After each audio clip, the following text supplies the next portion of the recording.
बिस्मिल्लाहिर्रहमानिर्रहीम, अस्सलाम वालेकुम। पाकिस्तान मॉर्निंग में आपको खुशामदीद कहेंगे। मैं हूँ आपकी मेज़बान इशाल अदना और मैं हूँ मोहम्मद जुनेद हलीम। गुड मॉर्निंग, सुबह खैर। और आज रमज़ान का पहला जुम्मा है, रहमत, मग़फ़रत और कबूलियत की घड़ी है। और नाज़रीन, ये वो दिन है जब दिल खुशू से भर जाते हैं, दुआएं आंसुओं में ढल जाती हैं और सजदे बंदे को रब के आगे सबसे करीब ले जाते हैं। बिल्कुल जी, सहर का वक्त हो, ये उसकी खामोशी हो या इफ्तार की सातें हो, तलावत कुरान पाक हो, नवाफिल हो या दरूद हो, इस्तग़फ़ार हो और जुमे की बाबरकत नमाज हो, सब मिलकर ईमान की ताजगी अता करते हैं। दुनिया भर के मुसलमान आज खुसूसी तौर पर इबादत में मशगूल हैं क्योंकि आज रमज़ान मुबारक का पहला जुमा मुबारक भी है। बिल्कुल, आज पहला जुमा मुबारक है। हरमैन शरीफैन पर इस वक्त सबकी निगाहें जुड़ी हुई हैं, जहाँ लाखों ज़ायरीन तवाफ़ और नमाज में मसरूफ़ हैं। और जब बात तवाफ़ की हो तो दिल खुद ब खुद मस्जिदुल हराम के मुताबिक उनके मताफ़ की तरफ चला जाता है, खिंचा जाता है, जहाँ तेज़ धूप और शदीद गर्मी के बावजूद ज़मीन ठंडी महसूस होती है। महज एहसास नहीं है बल्कि कुदरती तौर पर भी जो वहाँ पर मटेरियल यूज़ किया गया उसका दुरुस्त इंतखाब किया गया है और जदीद इंजीनियरिंग का शाहकार हमें नज़र आता है। मताफ में हमने जो बिछा हुआ संगे मरमर देखा है वो गर्मी को मात देकर लाखों इबादत गुजारों को राहत फ्राहम करता है। अगर आप उसके ऊपर पाँव रखेंगे तो आपका पाँव जलेगा नहीं और इसी मकसद के लिए वहाँ पर ये फ़र्श लगाया गया है, ये मार्बल लगाया गया है, ये संगे मरमर लगाया गया है ताकि आपके पाँव जले नहीं और आप अपनी इबादत में यूं ही मसरूफ़ रहें।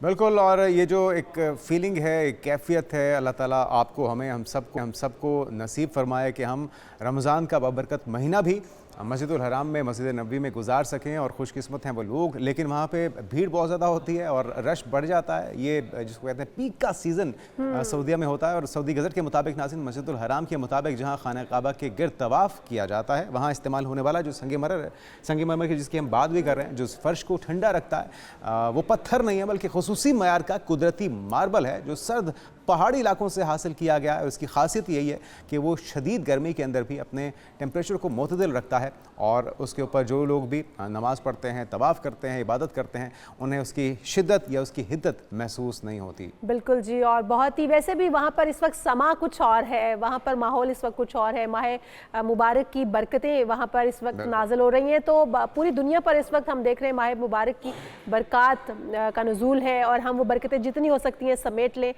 आज जुम्मतुल मुबारक है और हम चाहते हैं कि अपनी इबादत में सब मशगूल हो जाएं और जितनी बरकतें समेटी जा सकती हैं वो समेट लें। हम आ जाते हैं अपनी टॉप 5 स्टोरीज़ की जानिब और आज हम अपने प्रोग्राम में सबसे पहले बात करेंगे माह रमज़ान के आते ही महंगाई ने शहरियों की मुश्किलात में इजाफा कर दिया है। जहाँ पर अशियाए ज़रूरिया हमें कोई 100 रुपये में मिल रही थी वो अब महंगे दामों दस्तयाब हैं, जो कि शहरी बड़े परेशान नज़र आते हैं, ख़रीदार शिकवा कुना नज़र आते हैं। हम तफसीलात लेंगे तमाम शहरों से भी। बिल्कुल, और उसके बाद फिर एक अहम मौजू होगा जिसे प्रोग्राम का हिस्सा बनाएंगे कि क्या हामला ख़ातीन को रमज़ान में रोज़े रखने चाहिए, हामला ख़ातीन को माह रमज़ान में कौन सी एहतियाती तदाबीर अपनानी चाहिए। माहिरीन की राय आज के प्रोग्राम का हिस्सा होंगी। तो ख़ास तौर पर वो माएँ जो कि रोज़ा रखना चाहती हैं लेकिन हामला होने की वजह से वो नहीं रख पाती हैं, उनके लिए डॉक्टर्स की राय क्या है, किन चीज़ों का ख्याल रखते हुए वो रोज़ा रख सकती हैं और किन सिचुएशंस में उन्हें इज्तिनाब बरतना होगा, ये तफसीलन इस पर बात की जाएगी। उसके बाद बात करेंगे अमरीकी सदर डोनाल्ड ट्रंप का एक बार फिर शहबाज शरीफ और फील्ड मार्शल आसिम मुनीर को खिराज तहसीन। अहदाफ के हसूल के लिए बोर्ड ऑफ पीस के अलावा कोई फॉरम नहीं। अमरीका गजा के लिए $10 अरब देगा।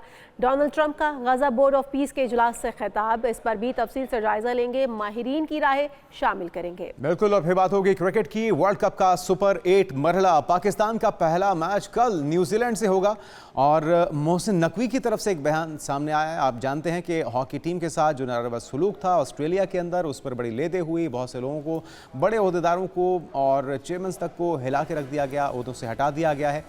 मोहसिन नकवी ने कहा है कि हॉकी खिलाड़ियों के खर्चे अब पीसीबी उठाएगा।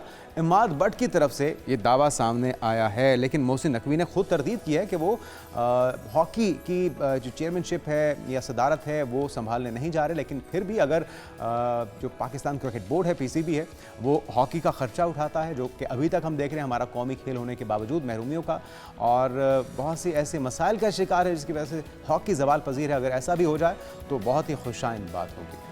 इस पर भी तफसील से हम बात करेंगे, जायज़ा लिया जाएगा। उसके बाद बात होगी ज़कात की। ज़कात किन लोगों पर फ़र्ज़ है, रिश्तेदारों में से किन को ज़कात दी जा सकती है और किन पर ज़कात जो है वो जायज़ नहीं है। इस पर भी हम दीनी नुक्ता नज़र क्या है, माहिरीन की राय लेंगे। हमारे साथ दीनी स्कॉलर्स मौजूद होंगे, उनसे हम जानेंगे। लेकिन सबसे पहले आ जाते हैं हम अपने प्रोग्राम की जानिब और पहले टॉपिक की जानिब। माह रमज़ान का आगाज़ हुआ और हम हमेशा ये देखते हैं कि माह रमज़ान के आगाज़ ही में महंगाई जो है वो शहरियों की कमर तोड़ देती है, मुश्किलात में इजाफा हो जाता है।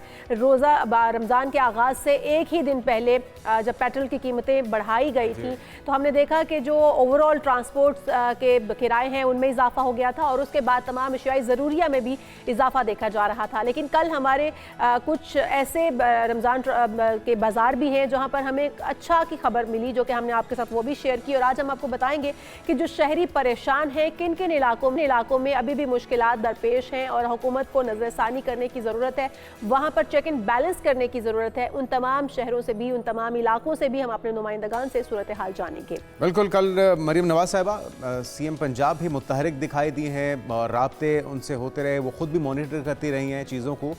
लेकिन जो रमज़ान बाज़ार हैं, जो मॉडल बाज़ार हैं, वहाँ पे चेक एंड बैलेंस के साथ साथ जो आम बाज़ार हैं जहाँ पे हुकूमती नज़र अब तक नहीं पहुँची, उनका भी तदारुक होना चाहिए। वहाँ पे जो मनमानी महंगाई हो चुकी है, जो ब्लैक में फल बिक रहे हैं, जो सरियाँ जो अशिया ज़रूरिया बिक रही हैं, उनका सदेबाब कौन करेगा और वो क्या किसी को जवाब दे हैं। कराची में फलों की कीमतें आम आदमी की पहुँच से बाहर हो चुकी हैं। सिर्फ कराची नहीं, इस्लामाबाद, लाहौर, पेशावर, फैसलाबाद और पाकिस्तान भर में यही सूरत हाल है। और ये पहली बार नहीं हो रहा नाज़रीन, ऐसा हर साल होता है और हमें बड़े अफसोस के साथ कहना पड़ता है। जब हम मुआवजा करते हैं मगरब के साथ, मुआवजा करते हैं यूरोपीय ममालिक के साथ, तो वहाँ पर सेल्स लगती हैं, ऑफर्स लगती हैं, प्रमोशंस लगती हैं, मुसलमानों के लिए चीज़ों को सस्ता कर दिया जाता है।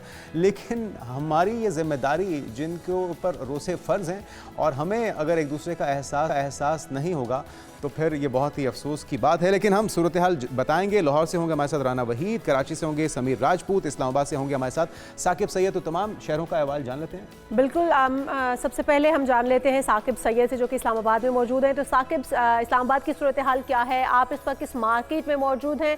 शहरी क्या कहते हैं? कीमतें, नर्ख जो मुकर्रर किए गए हैं जिन पर उन्हें शायद ज़रूरिया दस्तियाब हैं, क्या वही रेट हैं जो कि हुकूमत ने मुकर्रर किए हैं? यहाँ पर महंगे दामों अशिया फ़रोख्त की जा रही हैं। सूरत हाल से हमें आगाह कीजिएगा और लोगों से भी अगर हो सके तो हमारी बात करवाइएगा। जी देखिए, इस वक्त पे हम मौजूद हैं इस्लामाबाद के G6 जो अपारा मार्केट कहा जाता है, जिसको संडे मार्केट कहा जाता है, वहाँ पे मौजूद हैं। यहाँ पे नर्खनामे जो लगाए गए हैं, बिल्कुल उस पे जो चीज़ें हैं वो मिल रही हैं। जैसे सब्ज़ी की बात की जाए या इसके अलावा टमाटर, फ्रूट, जो भी यहाँ पे जो आइटम रखी हुए हैं वो यहाँ पे अवेलेबल है। रेट भी उसके जो रेट के मुताबिक यहाँ पे अवेलेबल है। लेकिन दूसरी जानिब बात करें अव्वल और दोयम की, चूँकि यहाँ पे कुछ चीज़ें जो होती हैं के हिसाब से, उस रेट के हिसाब से नहीं मिलती, क्योंकि हम इस मंडी में मौजूद हैं। मंडी में बाकायदा तौर पर जब हमने रेट का तयन किया, अगर हम तो रेट आपसे में चाहेंगे कि साकिब, आप जो वहाँ पर शहरी मौजूद हैं, जो खरीदारी कर रहे हैं, उनसे हमारी बात करवाएं, उनसे जानने की कोशिश करें कि क्या वो मुतमईन है जो इस वक्त नर्खनामा वहाँ पर लगाया गया है, उसी के मुताबिक जो हुकूमती नर्खनामा है उसी पर तमाम अशिया दस्तयाब है। जी बिल्कुल, हम कोशिश करेंगे लोगों से कि जो रेट है वो उसी रेट पे मिल रहे हैं या नहीं मिल रहे हैं। चूँकि इस वक्त पे हम एक सब्ज़ी मंडी में, एक सब्ज़ी मार्केट में मौजूद है। यहाँ पे बाकायदा तौर पर लोगों से बात करेंगे। अस्सलाम वालेकुम भाई, कैसे हैं? अच्छा, ये बताएं कि जैसे कि जो रेट लिस्ट लगाई गई है उसी रेट पे ये चीज़ें मिल रही है, आप मुतमईन हैं? जी 100%। अच्छा जी, तो ये बताएं कि इसमें से आपको ऐसे नहीं लग रहा है कि चीज़ें में कोई फ़र्क महसूस तो नहीं हो रहा कि क्वालिटीज़ वाइज सब ठीक है? अच्छा, जी हाँ। तो आपका इस मार्केट में जो संडे मार्केट जो जिसमें ज़लील ठीक इंतज़ामिया है भी साकिब, आप इस पे हमारे काम कर साथ रही ही है। मौजूद रहिएगा। रमज़ान मुबारक की सूरत हाल हम तमाम शहरों से जानेंगे, क्योंकि मैंने जुनैद खुद ख़रीदारी की है और मैं खुद इस चीज़ को विटनेस कर चुकी हूँ। जब मैं मार्केट में गई हूँ तो 400 रुपये, 450 रुपये एक केले की कीमत, जो कि मेरे ख्याल में पाकिस्तान के अंदर, पाकिस्तान खुद इसकी काश्त करता है केले की और एक अच्छी पैदावार होती है हमारे मुल्क में, तो इसके बावजूद अगर केला 450 रुपये, और कोई बहुत अच्छे केले नहीं है, ये आम नॉर्मल मार्केट की मैं बात बात कर रही हूँ जहाँ पर बिल्कुल, दस्तयाब इसमें कोई शक नहीं है और ये हम सब की आप बीती है। और जहाँ पे रमज़ान बाज़ार है शायद वहाँ पे चेक इन बैलेंस बेहतर है, लेकिन ये सिलसिला तमाम इलाकों में होना चाहिए जहाँ पे लोग ख़रीदारी कर रहे हैं। रुख करते हैं इस्लामाबाद से अब कराची का।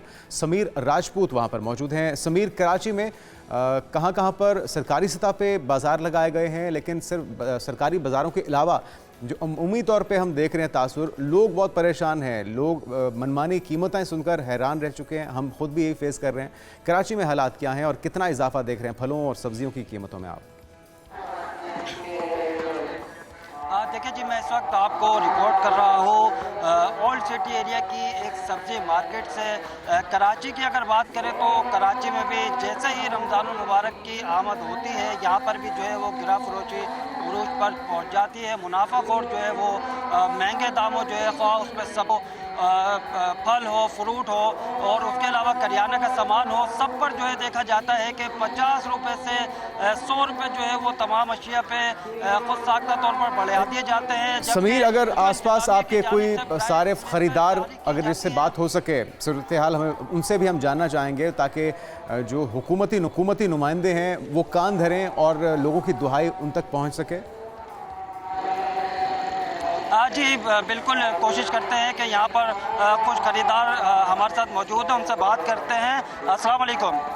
वालेकुम अस्सलाम। अच्छा, क्या खरीदारी की है आपने अब तक और क्या देख रहे हैं महंगाई की सूरत हाल ये रवा हफ्ते में? बेटा ये है कि रमज़ान से पहले जो चीज़ 250 की थी अब वो 400 की है। इसी तरीके से किन्नू 200 रुपये दर्जन था, अब वो 300-400 रुपये दर्जन है, जो अच्छा किन्नू।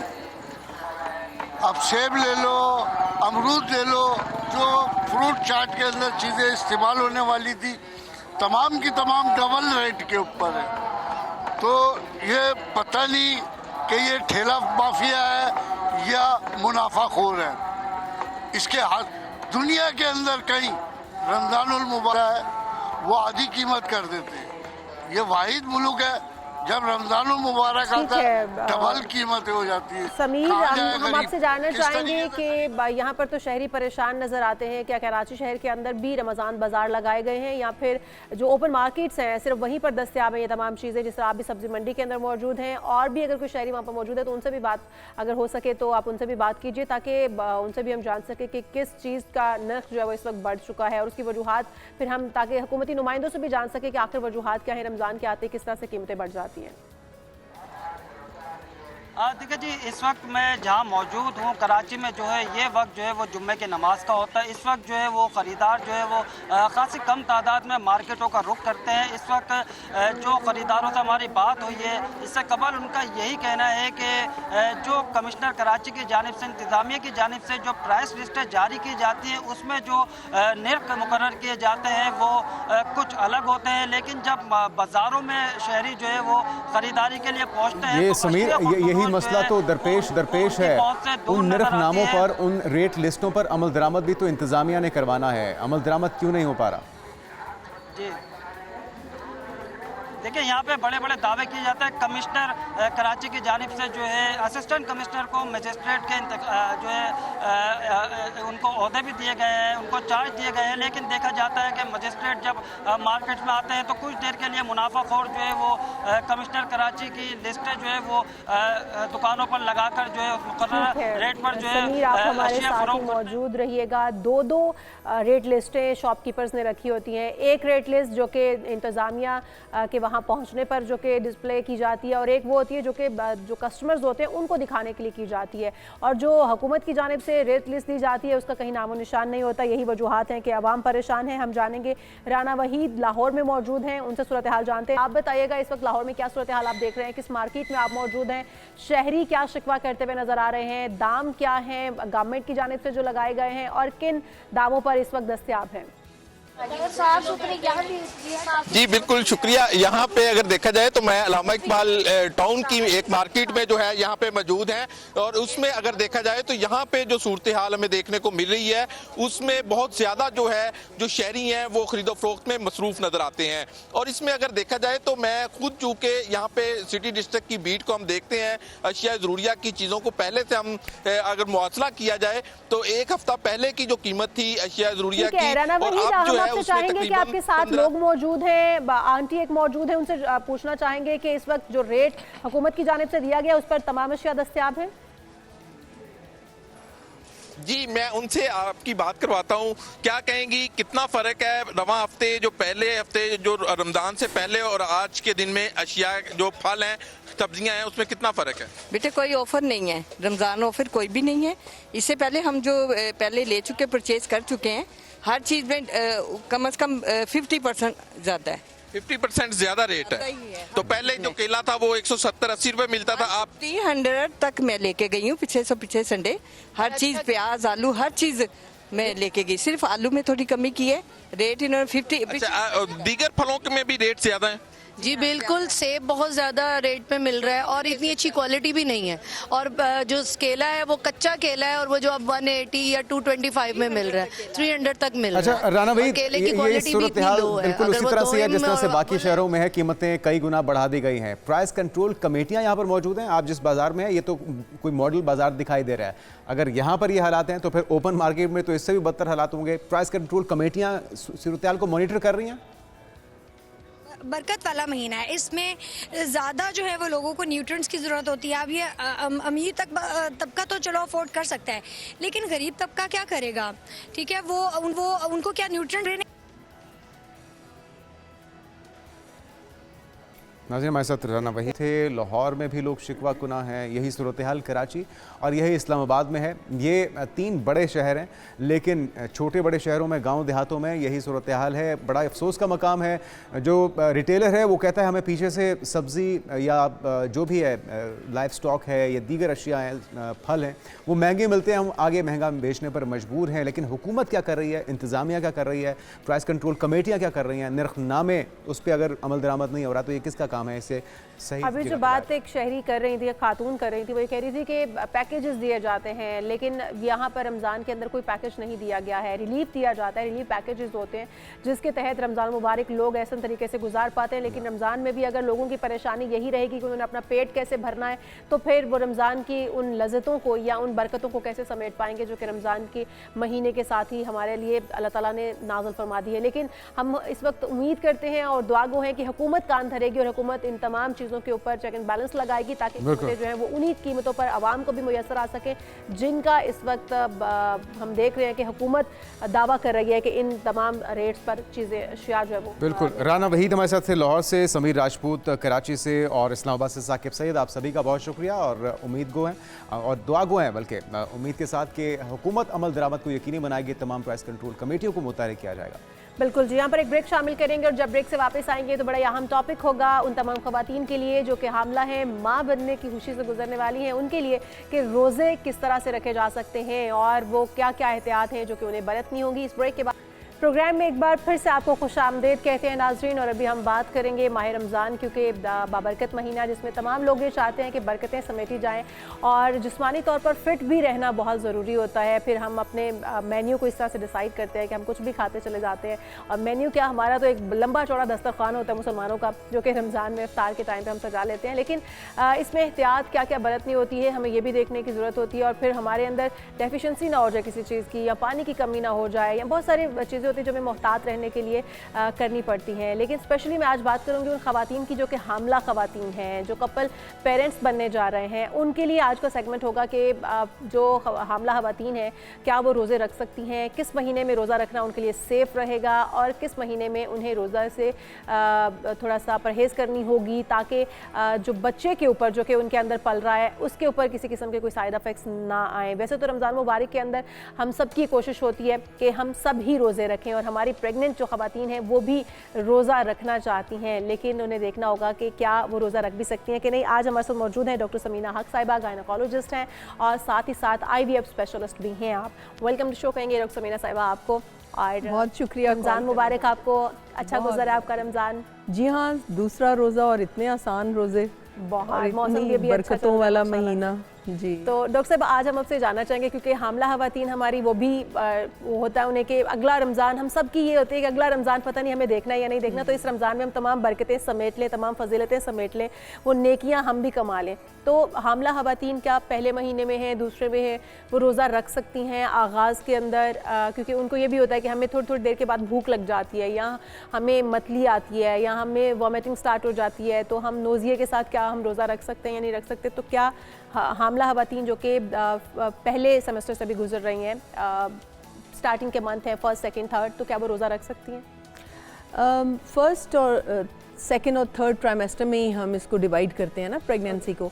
तो फर्स्ट ट्राइमेस्टर में बेबी तो बहुत छोटा होता है, ग़िज़ा की उसको इतनी ज़्यादा ज़रूरत नहीं है, लेकिन पेशेंट जो है, जो हामला खातून है, उसको नोज़िया वॉमिटिंग बहुत सीवियर कई दफ़ा हो जाता है। कुछ लोगों को तो हाइपरेमेसिस ग्रेविडेरम, जिसमें कि हॉस्पिटलाइज करना पड़ता है और ड्रिप्स लगानी पड़ती हैं, और वक्फे से उनको ये शिकायत होती है। अगर आपको वॉमिटिंग बहुत ज़्यादा है और आप डिहाइड्रेशन होने का ख़तरा है, तो ऑब्वियसली अल्लाह सुब्हानहू तआला ने रुख्सत दी हुई है कि बाद में आप रोज़े पूरे कर लें। वैसे तो बहुत बाबरकत महीना, लेकिन अगर आपकी जेन्युइन कॉज है तो आपका सवाब रायगा नहीं जाएगा, वो अल्लाह उतने ही आपको, क्योंकि एक आप इंसानी जान को अपने अंदर पाल रही हैं। तो अगर आपको ऐसी कोई शिकायत नहीं है तो रोज़ा प्रेगनेंसी में मना नहीं है, और ना ही इसकी रुख्सत दी अल्लाह सुब्हानहू तआला ने। तीनों ट्राइमेस्टर्स में अगर आपको कोई एलिमेंट नहीं है, कोई मेटाबॉलिक डिसऑर्डर नहीं है जिससे आपके बच्चे की या आपकी जान को ख़तरा हो, तो रोज़ा माफ़ी नहीं है उसकी। जो सेकंड ट्राइमेस्टर होता है उसमें ज़रा ईज़ अप हो जाती हैं ख़वातीन, बहुत ज़्यादा न्यूट्रिशनल रिक्वायरमेंट भी नहीं है बेबी की, बहुत वज़नी भी नहीं वो हो रही होती, ब्लड प्रेशर भी यूजुअली कंट्रोल हो रहा होता है। तो ये हैप्पी 3 महीने होते हैं जिसके अंदर के हर तरह का आप बर्डन ले सकते हैं।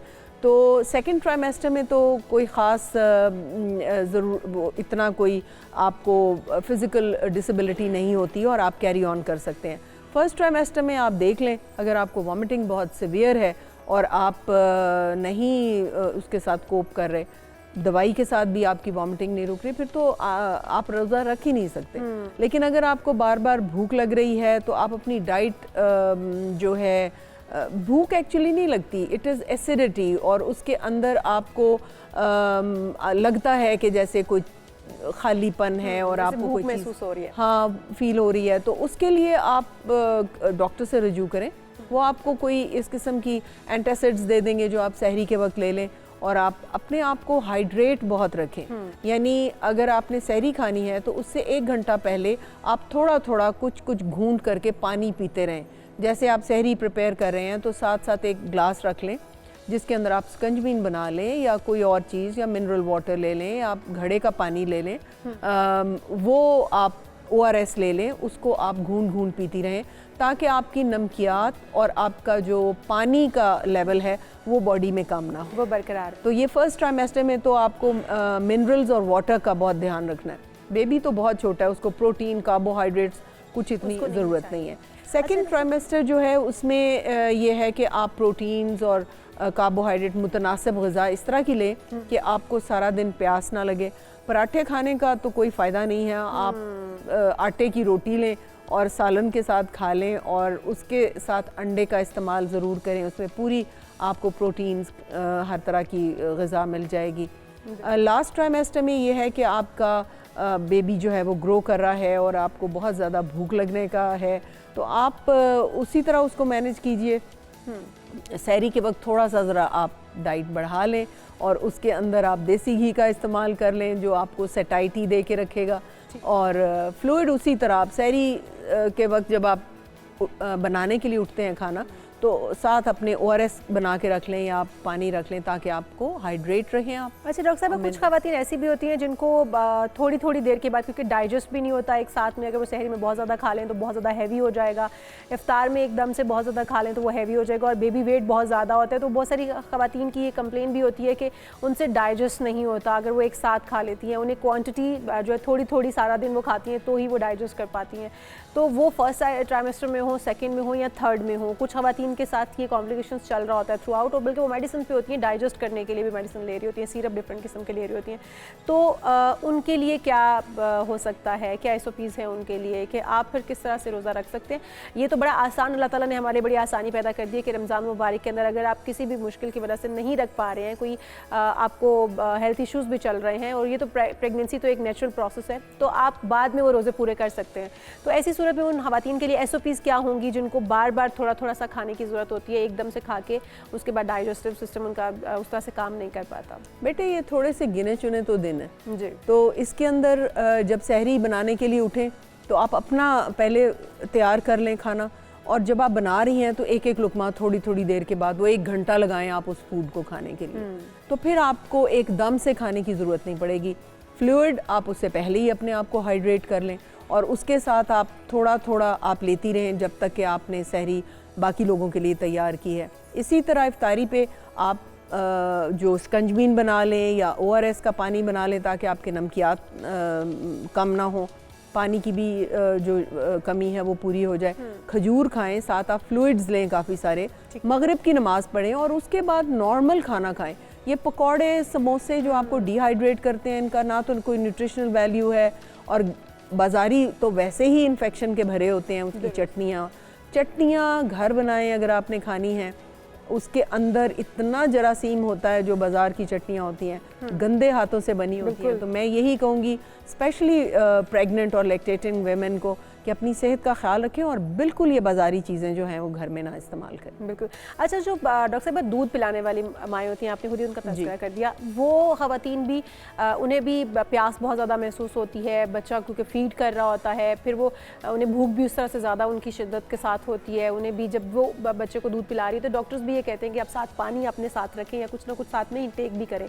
तो उनके लिए क्या हिदायत हैं, वो क्या कर सकते हैं? उनके लिए भी यही हिदायत हैं कि सहरी के लिए जब वो उठती हैं बनाने के लिए तो कीप ऑन टेकिंग फ्लूइड, लेती रहें, अपने आप को फुली हाइड्रेट करें। ठीक है। और अगर वो बच्चा बहुत छोटा है, यानी अभी 1-2 माह का है, वो एक्सक्लूसिव ब्रेस्ट फीडिंग पे है, उसकी तो मिल्क की रिक्वायरमेंट बहुत ज़्यादा नहीं होगी।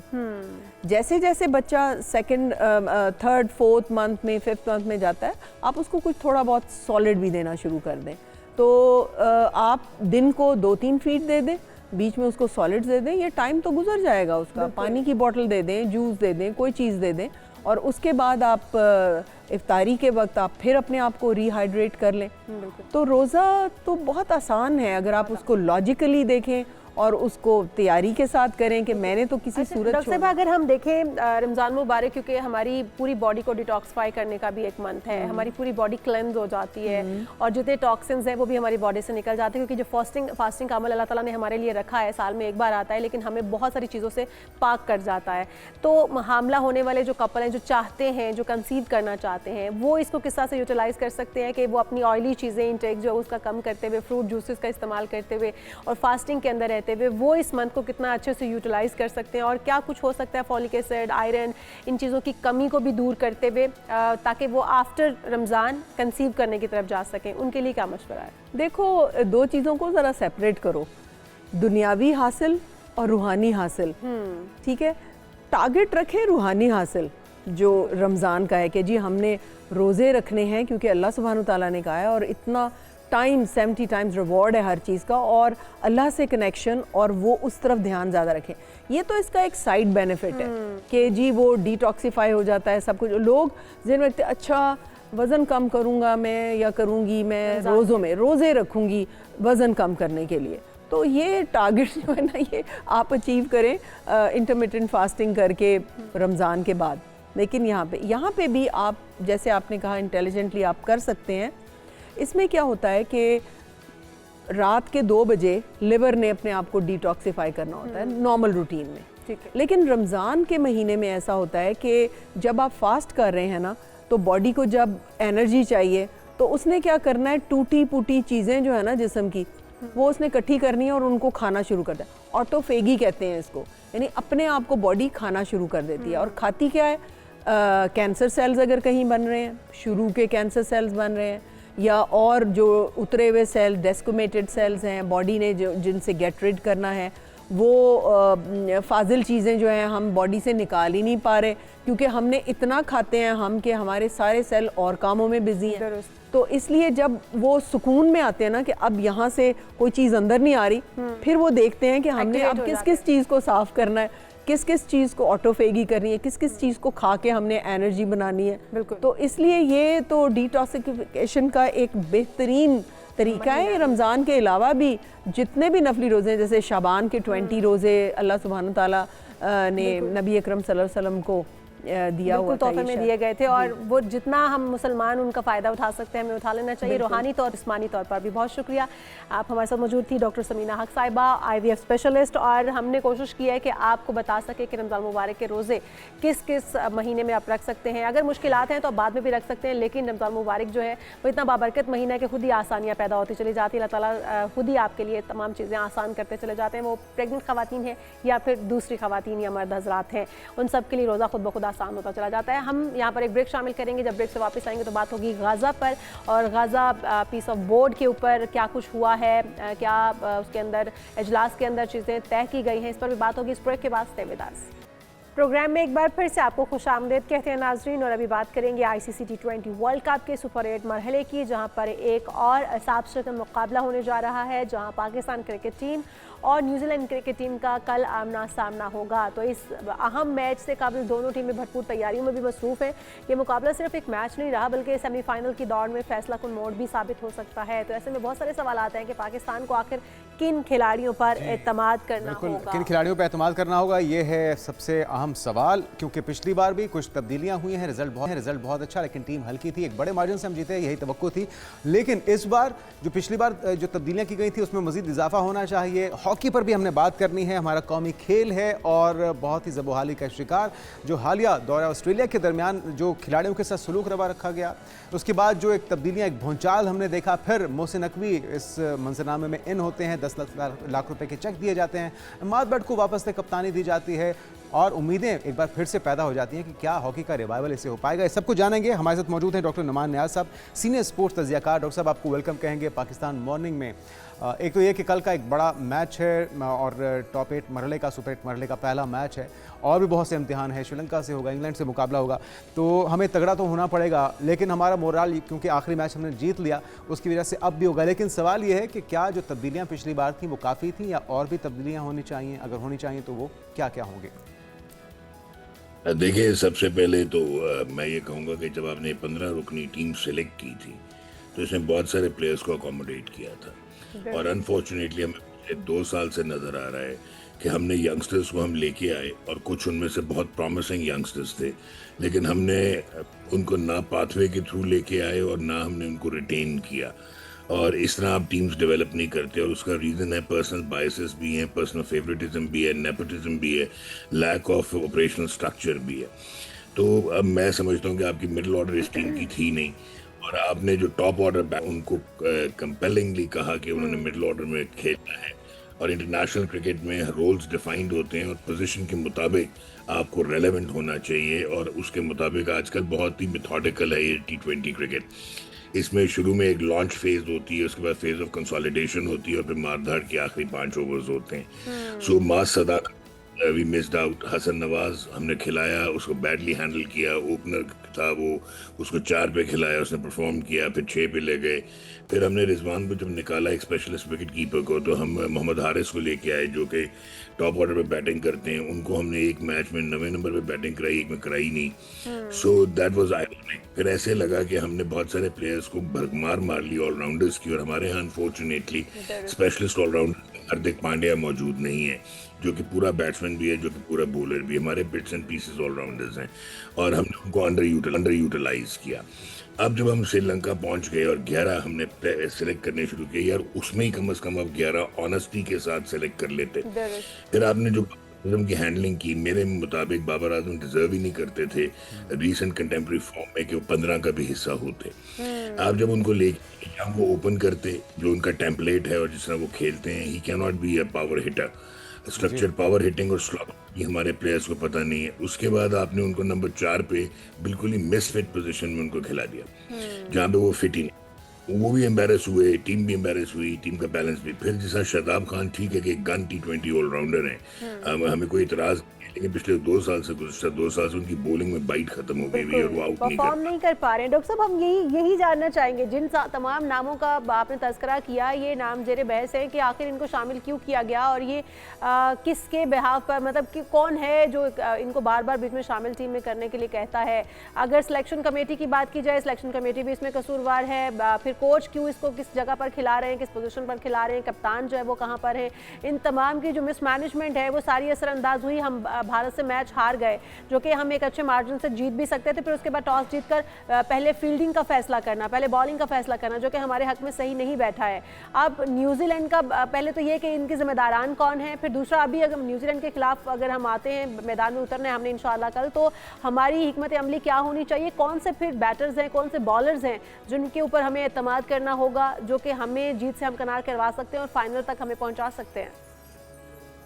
देखिए जी, आपने बहुत ही सारे सवाल पूछ लिए। अच्छा, मैं जो आपको शादाब का कहा, वो कोच के फेवरेट हैं, यूनाइटेड से हैं, माइक हैसन भी सामा यूनाइटेड से हैं, और माइक हैसन जो हैं उनका बहुत ही ज़्यादा एतमाद है, और उस एतमाद में उन्होंने बहुत सारे प्लेयर्स को मार्जिनलाइज कर दिया। अब इब्रार अहमद इस टीम से ड्रॉप ही नहीं होते।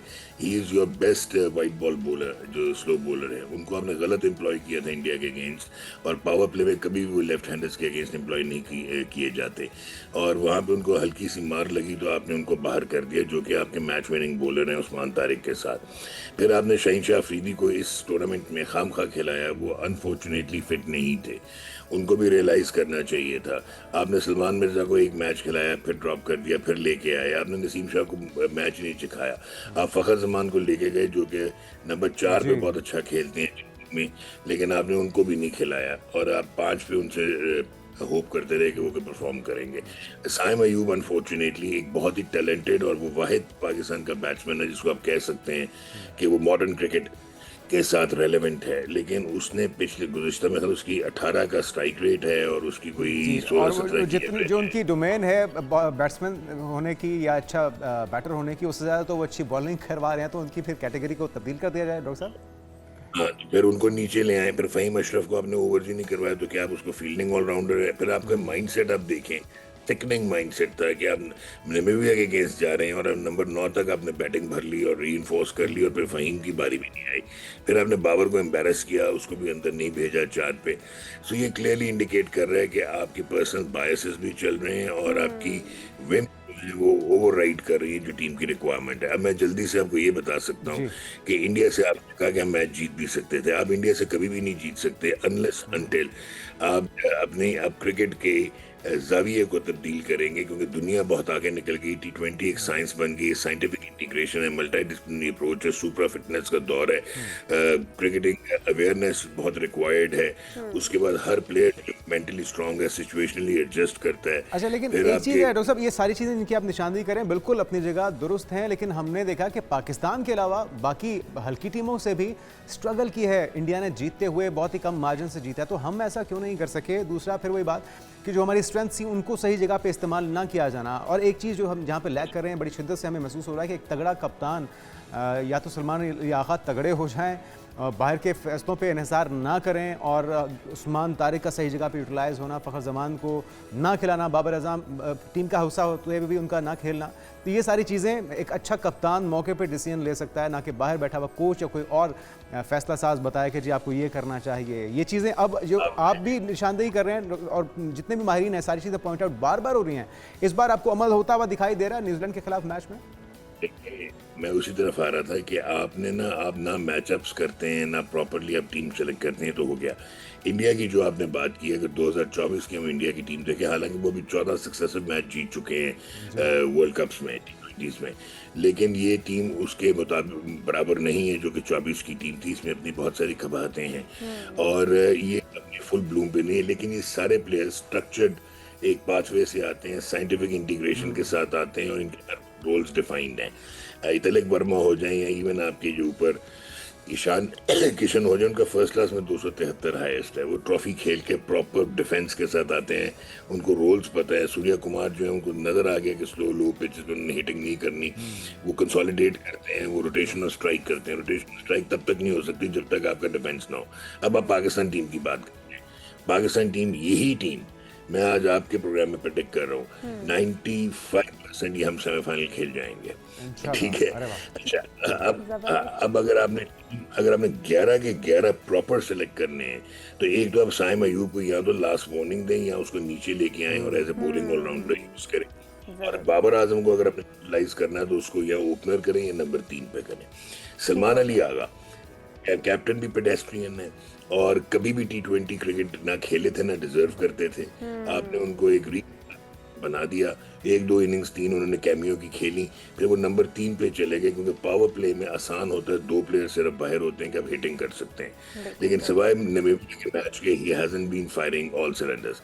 या बाबर को 3 खिलाएं, कुछ 4 आए, शदाब, नवाज और फहीम में से एक को खिलाएं, 2 फास्ट बॉलर्स के साथ जाएं, नसीम शाह और सलमान मिर्जा इस वक्त हमें नजर आते हैं, और इब्रार अहमद टीम में वापस आए अलॉन्ग विद उस्मान तारिक। और इस तरह, अच्छा अनफॉर्चुनेटली विकेट कीपर भी कोई स्पेशलिस्ट नहीं लेके गए हुए। फिर आपने ख्वाजा नाफ किया। तो अगर हम इन तमाम प्लेयर्स को यूटिलाइज करते हैं और वो भी उनकी सही स्ट्रेंथ के ऊपर, तो फिर हम इंशाल्लाह सेमीफाइनल भी जीत सकते हैं और फिर फाइनल के तक रसाई भी हमारी इंशाल्लाह हो जाएगी। हम थोड़ा सा आ जाते हैं डॉक्टर साहब हमारे कौमी खेल हॉकी के ऊपर, जो कि हम देख रहे हैं कि सबू हाली का शिकार भी है, बहुत सारे चैलेंजेस का शिकार भी है, फिर उनको उस तरह के वसाइल भी दस्तियाब नहीं हैं जो कि हम क्रिकेट को देते हैं, और फिर हम उनसे जिस तरह का सलूक रवा रखा गया इस दौरे के बाद, और फिर हमने उनको एकदम से देखा कि बरतरफ कर दिया गया, पाबंदियां लगा दी गई।